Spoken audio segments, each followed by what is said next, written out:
여러분 새해 복 많이 받으시고 하나님의 은총이 늘 함께 하시기를 빕니다. 새해에는 여러분의 삶과 가정 위에 기쁘고 감사한 일들이 많이 일어나기를 소망합니다. 새해를 맞이해서 한두 가지 그래도 다시 한번 우리가 서로 축복하고 나누고 싶은 그런 소망, 기도 제목이 있습니다. 첫째는 역시 무엇보다 우리들의 가정이 건강하고 행복해지기를 기도합니다. 밖에서 일이 아무리 잘 되어도 가정이 행복하지 않으면 아무 소용이 없습니다. 바깥 일이 힘들어도 가정이 은혜롭고 편안하면 바깥 일을 참고 견딜 수 있습니다. 하지만 아무리 바깥 일이 잘 풀리고 그래도 가정이 행복하고 편안하지 않으면 우리 마음이 행복하지 않습니다. 새해에는 우리들 모두가 내가 속한 나의 가정이 하나님의 가정이 되도록 건강하고 행복하고 그런 가정이 되기를 진심으로 소망합니다. 두 번째는 우리 교회가 은혜롭고 따뜻하고 영과 진리, 성령과 말씀이 충만한 그런 교회가 되기를 소망합니다. 가정도 그렇고 회사도 그렇지만 여러분 어느 곳이나 이 분위기가 참 중요합니다. 교회도 분위기가 참 중요합니다. 이렇게 교회를 방문하는 분들이나 새신자가 처음 왔을 때 이 교회는 참 따뜻하고 은혜롭구나. 새신자들을 이렇게 환영하는 교회구나. 그런 것을 느끼는 것이 굉장히 중요합니다. 은혜롭고 따뜻한 교회, 그리고 위로와 격려와 치유가 일어나는 그런 교회를 우리가 만들어야 하겠습니다.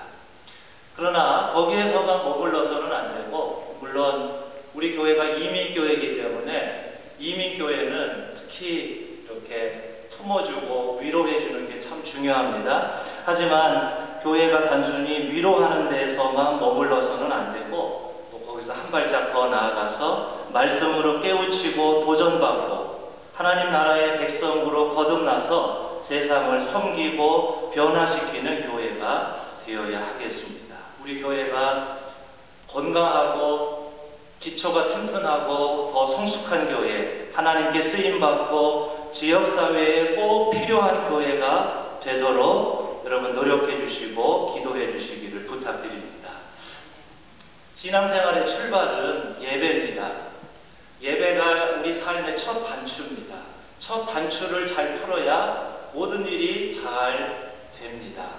여러분 새해에는 예배 시간에도 늦지 마시고 정성을 다해서 예배를 드리는 그거에 여러분 관심을 가져주시고 그래서 예배를 통해서 우리가 하나님과 가까워지고 또 그 받은 은혜를 통해서 내 삶이 풍성해지고 윤택해지기를 소망합니다. 여러분 새해에 예배 생활에 더 열심을 내주시고 또 정성을 들여주시기를 부탁드립니다. 아멘. 이럴 때 아멘 좀 하세요. 기독교의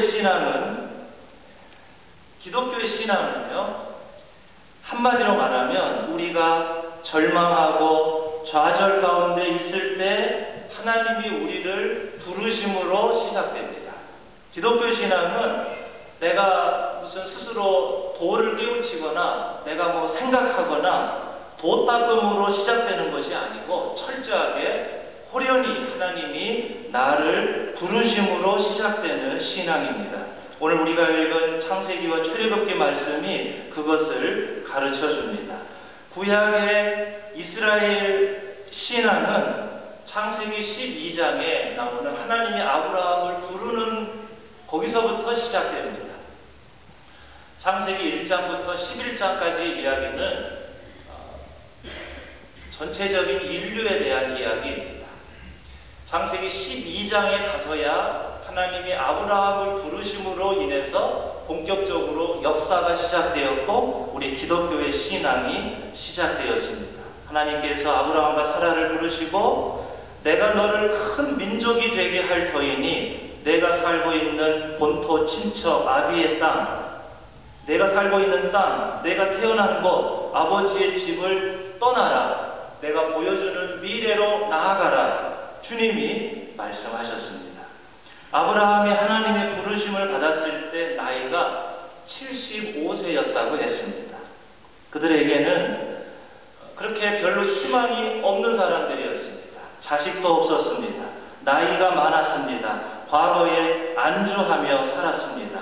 그들은 본래 갈대아 우르에서 살다가 하란으로 이주했는데 그 당시 다른 신들처럼 우상을 섬기며 살았습니다. 성경에 있는 분은 여호수아 24장 2절을 한번 보시기 바랍니다. 제가 읽어드리면 이런 말씀이 나옵니다. 여호수아 24장 2절을 보면 옛날에 아브라함과 나홀의 아비 데라를 비롯한 너희 조상은 유프라데스 강 건너에 살면서 다른 신들을 섬겼다. 그러나 내가 너희 조상 아브라함을 강 건너에서 이끌어내어 그를 가나안 땅에 두루 다니게 하였으며 자손을 많이 보게 하였다. 이런 말씀이 나옵니다. 하나님께서 희망도 없고 꿈도 없는 아브라함과 사라를 부르시고 그들에게 새로운 꿈을 주시고 그들을 더 넓은 세계로 미래로 그들을 부르셨습니다. 아브라함아, 너 나를 따라오너라. 너를 붙잡고 있는 너의 과거, 너의 고향, 너의 성격, 너의 혈육, 너의 토착 종교, 너의 우상, 네가 살고 있는 도시 또는 너의 기득권, 그거 다 버리고 나와라, 떠나라. 큰 일을 하게 하겠다. 큰 일을 하려면 과거를 떠날 줄 알아야 된다. 내가 너를 통해 새 역사를 이루겠다. 내가 너를 불렀으니 너 거기서 나와라.